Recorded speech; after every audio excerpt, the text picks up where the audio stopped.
Ride kahit tagutom, mumurahin man ang bike ko kung para sa inyo. Ang hilig ko sa bike ay walang katubas. Si Papa Jack ako, si Papa Jack ako, si Papa Jack ako. Papa Jack ako, kahit si Papa Jack ako, si Papa Jack ako, si Papa Jack ako. Pero mas masaya kung maraming kasama.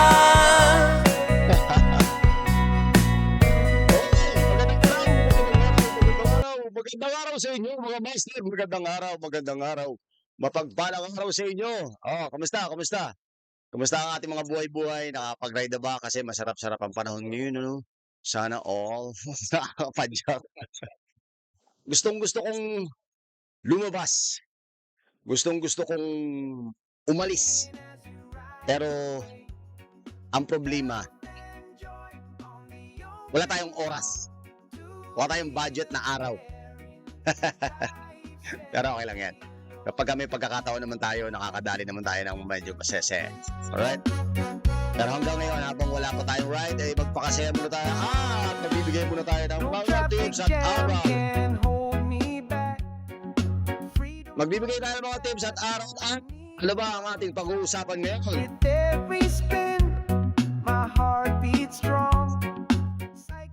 Kasi, itong lately, may PPM. Ang dami nag-PPM. Ang problema kasi, ang PM nila, pare-pareho lang. Pare-pareho na ang gusto nila, magbuo daw ako ng gravel bike. Magbuo daw ako ng XC. Nakita ko daw sa kanila. Bakit ako magbubuo eh? Wala naman tayong pera pambuo doon. Pero ngayon, dahil ano ko kayo, mahal ko kayo, sige, uunti-unti natin yan. Kung gusto nyo ng XC, gravel bike, road bike, MTB, ano pa ba, touring bike, lahat yan. Magbubuo tayo, virtual building. Gets nyo ibig ko sabihin? So, yun ang gagawin natin ngayon. Umpisahan natin syempre sa MTB.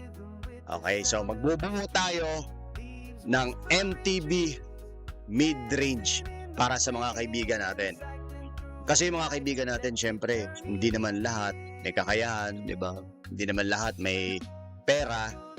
So, kung uunti-untiin natin yan, mabubuo natin yan.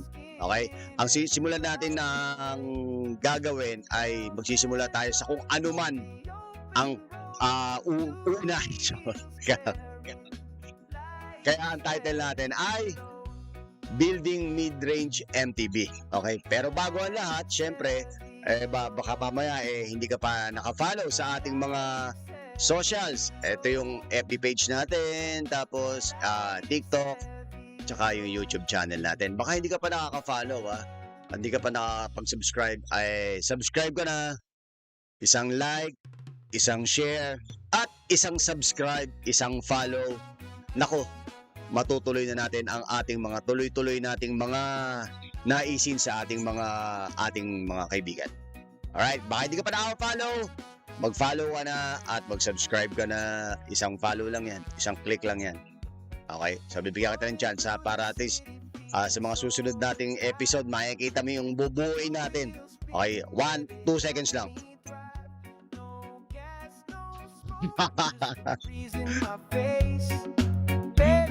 Nakapalo ka na. Subscribe ka na. Pindutin muna, hanapin muna dali. Hanapin muna dito sa ano na to, mid-range sa YouTube natin. Subscribe ka na diyan sa gilid yan, sa kanan. Okay? 2 seconds ha. On the open road. Okay na.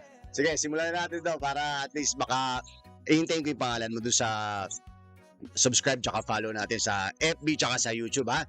Okay, sisimulan na natin to mga master. Kung talagang interesado ka dito, huwag kang aalis. Sisimulan na natin. Unti-unti na natin kung ano yung mga pwede nating simulan, kung ano yung pwede nating gawin. At ibibigay ko sa inyo kung magkano yung total. Ito, rough estimate lang ha. Hindi ko ibibigay lahat ng, pwede kasi ano yan pwede kang mag-adjust ng presyo. Pero ang ibibigay ko sa iyo, yung the best na MTB range na budget. Pero itong setup na to, hindi ka mapapahiya. Okay? So, at sasabihin ko sa iyo kung bakit. Alright? Sige, simulan natin. Okay. So, ganito, chotomate.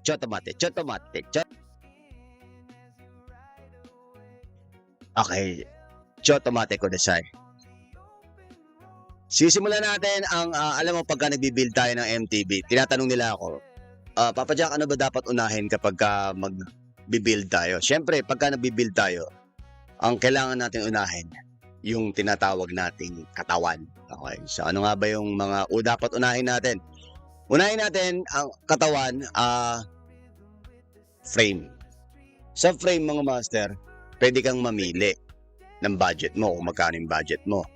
Bawa, budget mo 5,000. Pwede kang maghanap ng mga frame na budget ng 5,000. Na ba yung mga budget na 5,000 na frame? Pwede kang mag-MTP. Yung MTP kasi meron siyang 4,000, 5,000, 6,000, tsaka 7,000. Pwede kang mag-submit. Yan yung mga bagong modelo na version 2, version 3, tsaka tangke. Ewan ko ba, bakit parang patay na patay ako sa kulay puti? Ang ganda kasi nung kulay puti di ba? Tapos napakalinis tingnan. Ano mo lang siya, papartneran mo siya ng mga all black. Okay, so ito, ang range nito siguro nasa 7 to 8,000. Unahin niyo muna yung frame. Bakit? Kasi sa frame, doon magkakatalo, unang-una, syempre, sa headset. Titingnan mo kung tapered yan o non-tapered o straight tube. Okay, pangalawang titingnan mo dyan, siyempre, yung sukat ng kabitan ng gulong. Kung boost ba, non-boost, QR, o true axle. Kasi baka mamaya, inuna mo na yung wheelset mo, pero yung nabili mo, halimbawa nabili mo, wheelset mo, true axle. True axle lang ha. Kasi may mga hubs na true axle to QR. May conversion kit. Meron naman na hubs, QR lang talaga. Hindi pwedeng wala silang conversion kit na true axle. Okay, so unahin nyo lagi ay frame. Okay, frame. Mamimili kayo kung magkano yung kailangan nyo.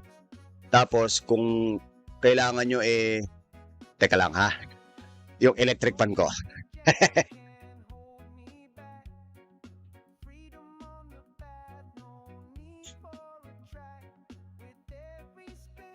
Ayun na. Yung electric fan ko kasi. Sabi sa inyo wala nang edit to. Okay? So, frame muna tayo. Unahin nyo yung frame. Budgetan nyo yung frame kung magkano yung frame na kailangan nyo. Depende sa inyo yun. Kung ang gusto nyo yung frame ay carbon o aluminum. Magkakaiba pa rin yung yan ha. Although mid-range pa rin naman, pwede naman maging mid-range ang carbon. Okay? Pero eto mga aluminum na to, consider to kahit papano na mid-range ang pwede mong ilagay. Kasi kapag carbon, medyo mas masakit na yun Siyempre kapag carbon, gusto mo, ilalagay mo mga the best na pyesa pa rin, di ba? Pero itong mid-range na to, the best na pyesa pa rin ang ibibigay ko sa inyo. Okay? Pagkatapos ng frame, siyempre, chotomate. Okay? Susunod natin ay wheelset. Pero bakit wheelset agad? Kasi, mga master, sa wheelset, kapag isinalpak mo na yung wheelset at nakatindig siya, maganda-ganda na yan. Maganda-ganda lang tingnan. Pero bago yan, syempre, bubuuin natin itong wheelset. Itong wheelset natin, mga master, pwede natin gawin mid-range. Ang budget natin siguro. Sa wheelset, kasama na yung goma, ha? Kasama na yung goma. Sa goma natin, mamaya pag-usapan natin yung goma. Yung hubs natin, pwede kang mag-Pops Pro. Yung Pops Pro, mag-PM ka kay Pops Bike Shop. Napakamura nun. Tapos meron siyang warranty. Ayun ang kagandahan nun. Tsaka napakatibay. Napakatibay. Alam mo yung sawa ka na pero hindi pa siya sawa sa'yo. Yung ganun. Pagkatapos nun, eto ang budget natin dito, ang mid-range budget natin dito is mga 8,000 Kasama na yung goma doon. Kasama na yung inner tube. Okay, 8,000. Ang hubs natin, Pops Pro. Depende kung anong gusto nyo. Pwede kayo mag-soldier, pwede kayo weapon. Depende kung magkano yung budget nyo. Pero make sure na kapag maglalagay kayo ng hubs, yung maayos na hubs ha. Pero ako kasi hindi ako gumagamit doon eh. Ang ginagamit ko lang mga hubs is LDCNC, Novatec, Chosen, tsaka Pops. Alright, Pops Bike Shop, Pops Pro. Okay? Tapos pagdating naman sa ating mga rayos, kabitan na natin ng maayos. Kabitan na natin ng Richman. Richman spokes kahit papano maganda-ganda na yon, mga 900 pesos lang yon. Tapos pagdating naman sa wheels, sa rim. Gamit kayo kahit papano ng mga origin. Kasi gamit ko origin. Gamit kayo ng Wainman. Yung Wainman natin, nasa 2,000 lang yon. U32, U28, meron siyang 29er, meron siyang 27.5. Depende sa preference nyo kung ano yung ilalagay nyo. 27.5 or 29er. Okay? Tapos inner tube, 150 inner tube. Tapos pagdating naman sa goma natin, pwede kang gumamit ng mga fast pace na goma. Since mid-range naman tayo, huwag ka nang gumamit ng folding. Gamit ka na kahit wired lang. Yung mga wired mas mura yun kasi gaya nito, itong Maxxis na pace na to, pwede kang makabili ng at least 1.8, 1.7 pares na yon. So kung may nagka-budget ka, pwede mong i-upgrade ng folding, tapos yung mas mataas ang grip. Kaya bakit ba itong pace ang sinabi ko? Kasi itong pace na to, bukod sa meron siyang maliliit na knobs, fast rolling din siya. Kung kayo naman ay hindi maselan at gusto mo light rail lang, okay na to. Kapit na to. Laban na yan, maniwala kayo. Pati sa patag. Pagka napatag kayo, naglo-long ride kayo, wala kayong pagod dyan. Kahit wired yan, panalo pa rin yan. Maniwala kayo sa akin. Nakagamit na ako niya. Alright? Okay na tayo sa wheelset Okay na tayo sa goma, lahat. Nakumpleto na natin yun. So, ang budget natin doon is mga 8,000. Siyempre, ang susunod natin ay tinatawag na fork. Etong gamit kayo ng meron tong mas mababa. Pagka kumuha kayo ng fork, make sure na huwag kayong gagamit ng coil. Kasi yung coil medyo mabigat yun eh. Ito mid-range na to kahit papaano may presyo ng abot kaya na. Ito yung Santur SR na air fork. Pwede ka rin magtangke kung may budget kayo. Okay, yung isa, yung hindi ako gumagamit nung mumurahin, yung letter B. Hindi ako gumagamit nun na suspension kasi sabit yun. Ayoko na magbanggit ng pangalan, baka sabihin naninira tayo ng produkto. Basta hindi ako gumagamit nun. Alright, so itong MTB na to mga master, suspension ng binubuo natin hindi rigid suspension kasi standard MTB build. Okay, Epixon ang na ito, Santur, nasa 5,000. 5 to 6,000 or 4 to 6,000. Mas makakapamili ka naman Okay? So, depende sa preference mo kung anong brand. May MTP, tapos may Cole, Aerowick. Depende sa kung anong gusto mong brand, Tapos, okay na tayo sa fork. Pupunta naman tayo sa tinatawag nating group set. Yung group set natin, makakapag-adjust ka na naman. Pwede kang mag-adjust ng ilang speed. Kasi damo na tumataas yung series, mas masakit. Pwede kang mag-SX, NX, GX kung ikaw ay nakasram. 1x lang ang gagawin natin yan. Okay, 1x lang, pwede kang mag-Shimano. 11 speed, 10 speed, 11 speed, at 12 speed. Sa Shimano naman, kung magsi-Shimano ka, sa 10 speed natin, pwede kang mag-M4 100 na 1x. Okay, tapos sa 11 speed naman, mag-M5 100 ka, na 1-by. Tapos, sa 12 speed, M6100. Pero sa M6100, mga master, kailangan doon is microspline na hubs. Hindi po pwede yung sinabi ko sa inyo kanina na Pops Pro o ano. Basta gagamit kayo ng hubs na microspline bago kayo bumili ng wheelset, ha. Pero pag-desisyonan nyo muna kung ang gagamitin nyo is 12 speed. Pero kung 11 speed lang, okay na yung mga sinabi ko sa inyo kanina, yung mga Novatec, Chosen. Although si Chosen, meron naman microspline. Kasi iba na yung sa cogs, iba na yung ngipin, mas maliliit na kapag ka 12 speed. Okay, ito ang budget natin dito siguro mga 10 to 12,000. 10 to 12,000 yan, ha, yung group set natin. Pero pwedeng tumaas yan, pwedeng bumaba.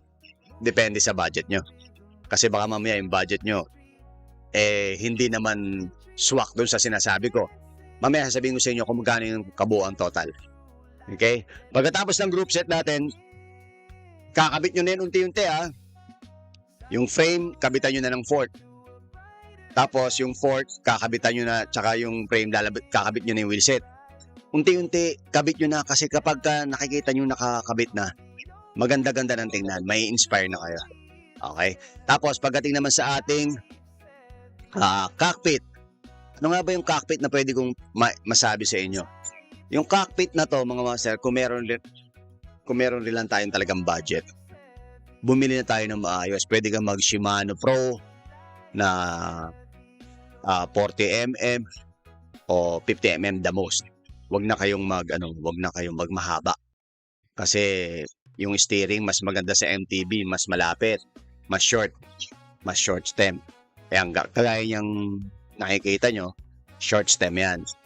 So 30 or 40, the most is 50. Yung haba. Wag na kayong magmahaba masyado. Okay, pagdating naman sa ating handlebar, sa handlebar natin, depende yun. Nasa kanya-kanyang preference pa rin yun. Pwede kang mag 680, 720, 740, or 800. Yung 800, medyo hindi ko na gusto yung handling kasi masyado nang mahaba. Tapos, depende pa sa yun kung gusto mo ng rise, straight bar, back sweep, depende sa iyo yun. Kung saan ka komportable. Okay, ang budget natin dyan, mamaya sabihin ko sa inyo kung magkano. Siguro nasa ano yan. Kung mga pro, nasa 1.2, 1.1 na stem. Tapos sa handlebar natin, nasa 1.3, 1.4, mga ganun, 1.2. So, ang gamitin yung mga pyesa pagdating dyan sa cockpit natin, make sure na maayos, ha? Huwag kayong magtitipid dyan kasi yan yung hawakan nyo. Pagka nabali yan sa long ride, nabali yan sa light rail, baka masaktan pa kayo pagka nabali. Or, pinaka worst is tamaan kayo ng medyo hindi maganda sa katawan. Okay? Pagkatapos ng cockpit natin, mga master, syempre, meron tayong saddle. Saan tayo uupo? Sa saddle natin, ito yung isa sa pinaka nagamit ko. Bukod dun sa Labici. Depende pa rin sa puwet yan. Yung Labici kasi na saddle na ginamit natin, 800 pesos yun. Pero the best yun kasi medyo narrow wide din yun. Ito naman wide tsaka yung cushion nito maganda. Ito sa halaga nito is 800 pesos. Mabibili mo to kay Roosevelt Bicycle Center. Napakarami yung pagpipilian kay Roosevelt Bicycle Center. Mag-PM lang kayo kung ano yung mga saddle na meron sila. Pero so far, ito yung may isasuggest ko sa inyo na mid-range na pampatagal sa ating mga long ride. Alright, tsaka hindi masakit sa puwet ko kasi yung cushion medyo maganda-ganda. Okay, tapos yung gitna nito, naka-curve kaya may butas. Yung hangin sa puwet, medyo maganda-ganda. Kung ano naman, kung gusto niyo naman medyo lighten, punta kayo, meron si Pops Bike Shop, Pops Pro. Yung maganda yun. Pops Pro series na saddle. Okay? Tapos, pagdating naman sa ating brake, pwede ka mag Shimano MT200. Okay na yan. Kasi kung light trail lang naman, tapos patag-patag, long ride, okay na yan. Ang presyo nito siguro nasa mga 1.8. 1.8, 2.2, depende sa shop. Kung magkano nyo makukuha sa shop yan. Okay? So, teka lang, Chotomate, tingnan natin, ano ba yung pwede natin So far, yun lang naman ang pwede kong masabi sa inyo na nabuo natin. Pero magkano nga ba yung kabuuan yan? Yan ang naghihintay. Magkano ba yung kabuuan yan, Papa Jack? Baka mamaya sobrang mahal naman yan. Ang kabuuan yan ay, ito, chotomate. Ipapakita ko sa inyo yung kabuuan yan, ha? Para makita nyo. Ito na, magkano nga ba yung kabuuan yan? Yan! Yan ang kabuuan yan. 39,600 sa kabuuan ng mga binuo natin. Pero ano nga ba yung mga kasama nun? Ang mga kasama nun ay, ito, chotomate ko design. Yan! Ito, mga master. Ito yung presyo niyan. Yung frame, 8,000. Wheelset, 8,000. Sa wheelset, kasama na yan, ha? Inner tube, tsaka yung goma. GS, pwedeng tumaas yan, pwedeng bumaba. Depende sa inyo yan. Yung seat post natin, 1,600. Kasama na yung seat post natin na 800 pesos or 1,000. Depende pa rin sa inyo yan. Pwede nyo i-adjust, pwede nyo itaas, pwede ibaba. Cockpit, 1,000 to plus 1,000, plus 1,200. Yan. Tapos fork natin, 6,000. Pwede nyo itaas, pwede nyo ibaba. Brake set natin, 1,800, 1,200. Depende sa inyo kung ano yung preference nyo. 1,800. Ang kabuuan nito, mga master, is 13,600.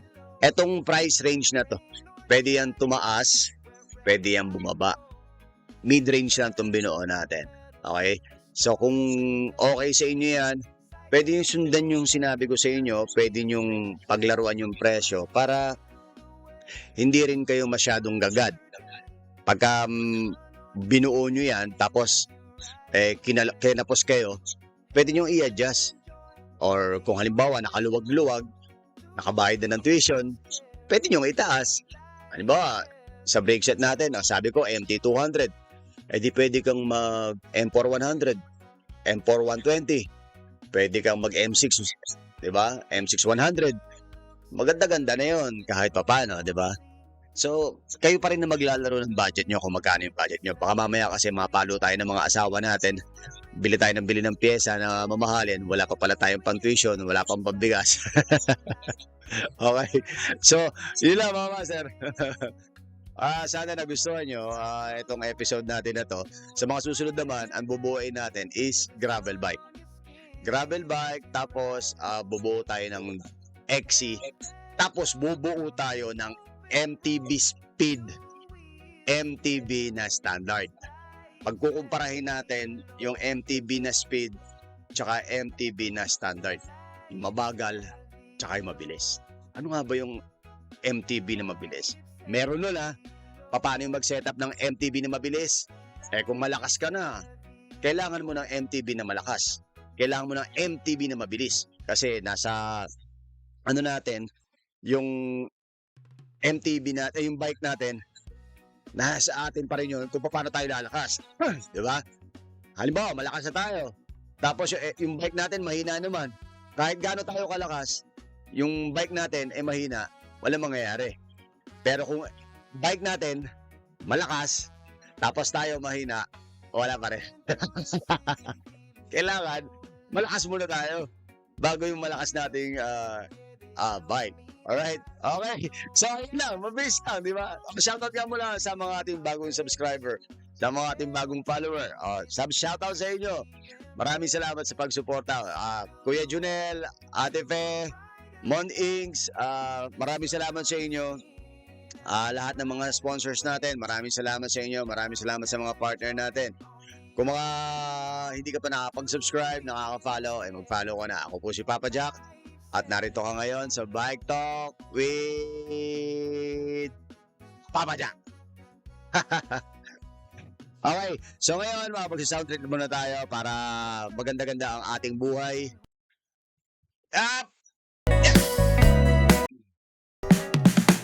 Kinakatakot ko yung ride out na gusto mo. Tulog pa ang manok ay lalarga na. Patay ka, short man ang budget ko. sakto na sa short ride ito. Wag lang mapaplata ng mag-isa. Siya nga pala mga master, kapag may ride na tayo itong January tsaka itong February, i-announce natin sa ating FB page, okay? So, Excited. hanggang dito lang muna po. May salamat bro. May so, ako po si Papa Jack at narito ka ngayon sa Bike Talk with Papa Jack. At palaging sinahan, humingi sa Diyos ng gabay para sa ating paglalakbay. Si Papa Jack ako. Ciao! Si Papa Jack ako.